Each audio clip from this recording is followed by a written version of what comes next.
Hello students, तो आज हम पढ़ेंगे नया चैप्टर रिप्रोडक्टिव हेल्थ। तो पहले हम समझते हैं रिप्रोडक्टिव हेल्थ होती क्या है। तो इस चैप्टर में हमको सबसे पहले रिप्रोडक्टिव हेल्थ की डेफिनेशन ही दी गई है। तो WHO ने एक डेफिनेशन दी हुई है रिप्रोडक्टिव हेल्थ होती क्या है, तो हम सीधा उसी पे चलते हैं। यहाँ से है वो, according to the World Health Organization, reproductive health means a total wellbeing in all aspects of reproduction, that is physical, emotional, behavioural and social. तो WHO क्या कह रहा है कि रिप्रोडक्टिव हेल्थ का मतलब ये है कि अगर कोई इंसान रिप्रोडक्शन के हर एस्पेक्ट में क्या हो, ठीक हो। जैसे कि वो एस्पेक्ट्स क्या है, physical, emotional, behavioural and social. ठीक है।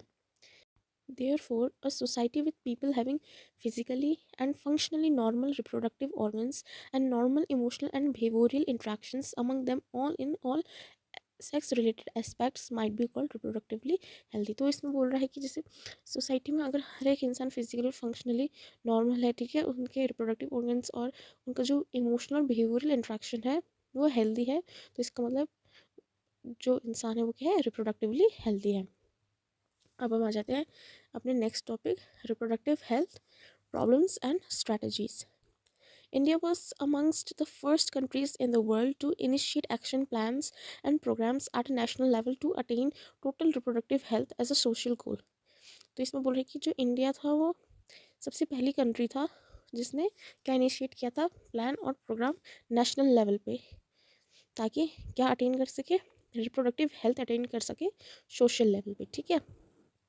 These programs called family planning were initiated in 1951 and were periodically assessed over the past decades. Improved programs covering wider reproduction related areas are currently in operation under the popular name reproductive and child health care programs, creating awareness among people about various reproduction related aspects and providing facilities and support for building up a reproductively healthy society are the major tasks under these programs. तो इसमें क्या बोल रहा है, India एक पहली country था, India पहली ऐसी कंट्री था जिसने क्या इनिशिएट किया था, प्लान और प्रोग्राम नेशनल लेवल पे, किसके लिए, रिप्रोडक्टिव हेल्थ को अटेन करने के लिए सोशल लेवल पर। और ये जो प्रोग्राम थे, ये इनका नाम क्या था, इनका नाम था फैमिली प्लानिंग। ठीक है। इसको इनिशिएट किया गया था 1951 में, जो कि अभी तक भी चलता आ रहा है। हालांकि अब इसका नाम बदल के क्या कर दिया गया है, reproductive and child health care programmes. तो इस प्रोग्राम का जो मेन एस्पेक्ट था वो था अवेयरनेस क्रिएट करना लोगों के बीच में। ठीक है। रिप्रोडक्शन रिलेटेड और हेल्थ रिलेटेड, ठीक है, अवेयरनेस क्रिएट करना, फैसिलिटीज़ प्रोवाइड करना और एक रिप्रोडक्टिवली हेल्दी सोसाइटी क्रिएट करना इसका मेन टास्क था। अब आ जाते हैं नेक्स्ट पैरा में, with the help of audio visual and the print media, governmental and non governmental agencies have taken various steps to create awareness among the people about reproduction related aspects. Parents, other close relatives, teachers and friends also have a major role in the dissemination of the above information. Introduction of sex education in schools should also be encouraged to provide right information to the young, so as to discourage children from believing in myths and having misconceptions about sex related aspects. Proper information about reproductive organs, adolescence, and related changes, safe and hygienic sexual practices, sexually transmitted diseases, AIDS, etc., would help people, especially those in the adolescent age group, to lead a reproductively healthy life. Educating people, especially fertile couples and those in marriageable age group, about available birth control options, care of pregnant mothers, postnatal care of the mother and child, importance of breastfeeding, equal opportunities for the male and the female child, etc., would address the importance of bringing up socially conscious, healthy families of desired size. Awareness of problems due to uncontrolled population growth, social evils like sex abuse and sex related crimes, etc., need to be created to enable people to think and take up necessary steps to prevent them and thereby build up a socially responsible and healthy society. तो इस para में मोटा मोटा बताया गया है, aspects के बारे में बताया गया है कि reproductive child and health care programme के एस्पेक्ट्स क्या थे। तो उसमें एस्पेक्ट्स ये थे कि जो गवर्नमेंटल और नॉन गवर्नमेंटल एजेंसीज हैं, दोनों ने मिलकर बढ़ चढ़ कर हिस्सा लिया था। ठीक है। और इसमें जैसे पेरेंट्स हो गए, क्लोज रिलेटिव्स हो गए, टीचर्स हो गए, फ्रेंड्स हो गए, इनका बहुत ही बड़ा रोल था। ठीक है। और इसमें बता रहा है कि इसमें बताया गया कि इस प्रोग्राम का एस्पेक्ट था सेक्स एजुकेशन को इंट्रोड्यूस करना स्कूल में, ताकि क्या हो, राइट इन्फॉर्मेशन स्टूडेंट्स तक पहुँचे और बच्चे डिस्करेज ना हो, मिसकंसेप्शन ना रहे उनके दिमाग में, ठीक है। और प्रॉपर इन्फॉर्मेशन प्रोवाइड करना रिप्रोडक्टिव हेल्थ को लेकर, रिप्रोडक्टिव ऑर्गन को लेकर, एडोलेसेंस को लेकर, ठीक है। और सेक्सुअल प्रैक्टिसेस के बारे में एजुकेट करना, सेक्सुअली ट्रांसमिटेड डिजीज़ के बारे में बताना, एड्स के बारे में बताना, इनके क्योर एंड प्रिवेंशन के बारे में इंफॉर्मेशन देना, ओके। और इसके एक्सपेक्ट थे लोगों को एजुकेट करना, स्पेशली फर्टाइल कपल्स को, और जो मैरिजेबल एज ग्रुप है उनको, किसके बारे में, बर्थ कंट्रोल ऑप्शंस के बारे में, कॉन्ट्रासेप्शन के बारे में, ठीक है, प्रेग्नेंट मदर्स की केयर के बारे में, पोस्टनेटल केयर के बारे में, मदर और चाइल्ड की केयर के बारे में, ठीक है। और ब्रेस्ट फीडिंग के इम्पोर्टेंस के बारे में, इक्वल अपॉर्चुनिटीज़ के बारे में, ठीक है। इक्वल अपॉर्चुनिटीज़ मिलनी चाहिए मेल और फीमेल चाइल्ड दोनों को। और इस पूरे बारे में यही बताया गया है कि इस प्रोग्राम का ये भी एक्सपेक्ट था कि लोग एजुकेट करें अपने आप को, और एक अवेयरनेस पैदा हो कि उन्हें कितने बच्चे चाहिए, कितना फैमिली एक्सपेंड करना है, फैमिली प्लानिंग की इम्पोर्टेंस बताई गई, ठीक है।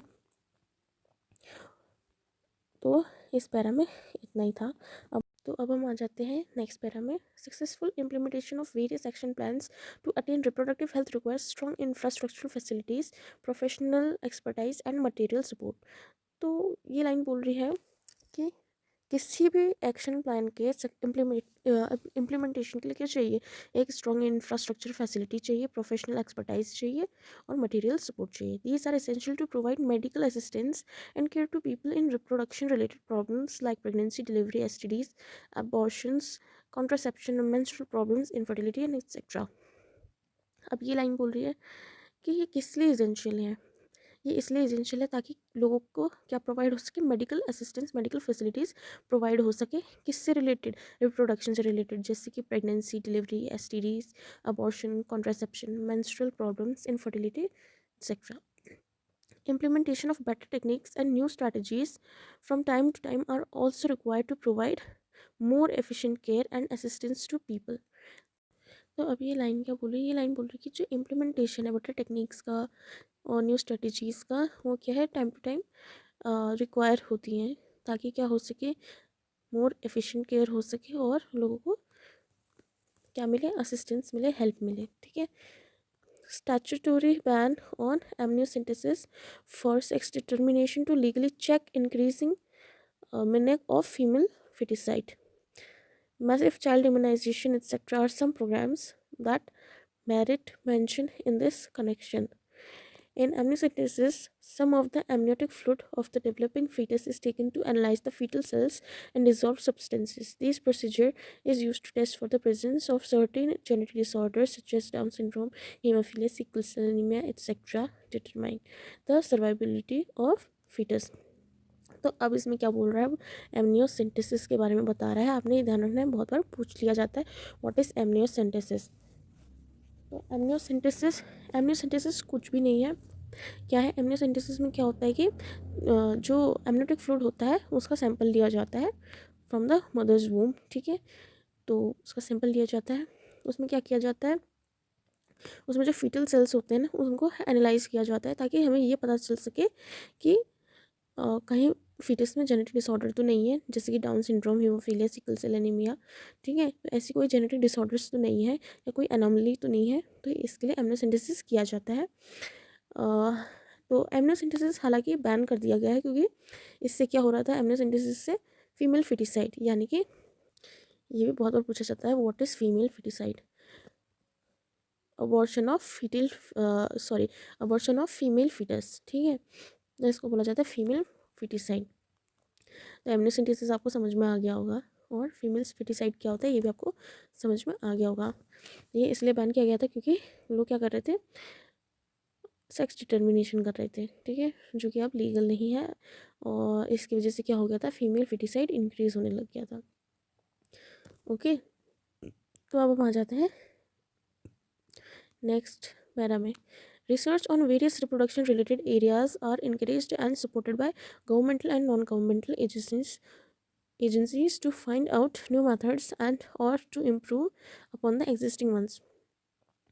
तो जो रिसर्च हुई अलग अलग एक्सपेक्ट्स में रिप्रोडक्शन से रिलेटेड, ठीक है, तो इसमें किस किस ने सपोर्ट किया, गवर्नमेंटल और नॉन गवर्नमेंटल दोनों एजेंसीज ने, ठीक है, ताकि क्या हम ढूंढ सकें, नए नए मेथड ढूंढ सकें, इम्प्रूव कर सकें जो हमारे पास मेथड्स हैं।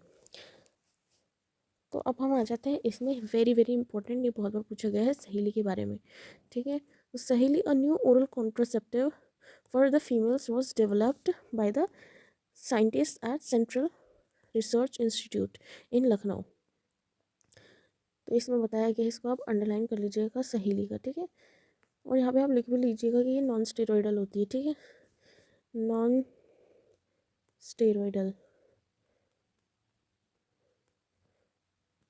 ठीक है, ये आपको याद करना है। सहेली क्या है, non steroidal new oral contraceptive है, किसके लिए, फीमेल्स के लिए, जो कि डेवलप करी गई थी साइंटिस्ट के द्वारा, कहाँ पे, सेंट्रल ड्रग रिसर्च इंस्टीट्यूट पे, जो कि कहाँ है, लखनऊ में है। तो आपने ये ध्यान रखना है।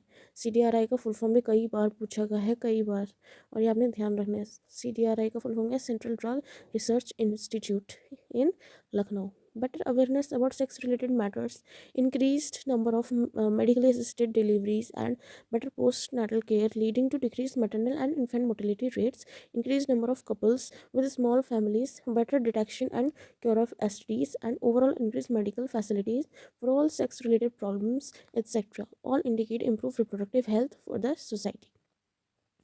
तो इस पूरे पैरा में क्या बोल रहा है, इसमें ये बोल रहा है कि जो अवेयरनेस है सेक्स रिलेटेड मैटर्स में, उसने क्या इंक्रीज़ किया, मेडिकल असिस्टेंस उसने इंक्रीज़ करी, किसकी, डिलीवरीज की, और इससे क्या हुआ, अच्छा पोस्टनेटल केयर हुआ, ठीक है, पोस्टनेटल केयर अच्छा हुआ, तो इससे क्या हुआ, मैटरनल मोटिलिटी रेट डिक्रीज हुई और इन्फेंट मोटिलिटी रेट डिक्रीज हुई, ठीक है, दोनों के रेट में डिक्रीज हुआ, इन्फेंट मोटिलिटी रेट और मैटरनल मोटिलिटी रेट दोनों में क्या हुआ, रिडक्शन हुआ।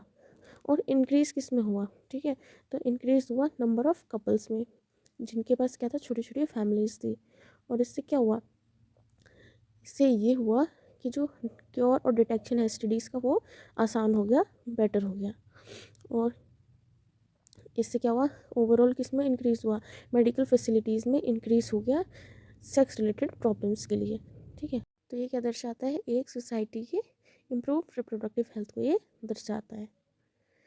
तो बच्चों, आई होप आपको इतना समझ में आया होगा। नेक्स्ट टॉपिक हम स्टार्ट करेंगे नेक्स्ट वीडियो पे, तब तक के लिए आप इतना पढ़ के इसको रिवाइज कर लीजिएगा, और जो जो मैंने इंपॉर्टेंट आपको अंडरलाइन करने के लिए बताया आप वो पढ़ लीजिएगा। इसमें आपने कुछ नहीं, WHO की डेफिनेशन याद करनी है, ठीक है, what is reproductive health, WHO की जो मैंने आपको डेफिनेशन बताई वो आपने याद कर लेनी है। उसके बाद आपने क्या याद करना है, फैमिली प्लानिंग के बारे में, ये कब इनिशिएट किया गया था, उसके बाद उसका दूसरा नाम क्या दिया गया, और इसके एस्पेक्ट्स क्या थे, ओके। इसके एस्पेक्ट्स याद करने के बाद आपको याद करना है कि एमनियोसेंटेसिस क्या होता है, फीमेल फिटिसाइड क्या होता है, ठीक है, और उसके बाद आपने आ जाना है non steroidal new oral contraceptive, किसके लिए, फीमेल्स के लिए, जो कि है सहेली, किसने बनाया था, साइंटिस्ट ने बनाया था, कहाँ पे, central drug research institute Lucknow में, ठीक है। तो मैंने लास्ट में आपको सब कुछ रिवाइज भी करा दिया। आई होप आपको ये वीडियो अच्छा लगा होगा और बहुत हेल्पफुल रहा होगा। तो स्टूडेंट्स, मिलते हैं आपसे नेक्स्ट वीडियो में, तब तक के लिए आप इसको रिवाइज कर लीजिएगा। Okay, thank you students.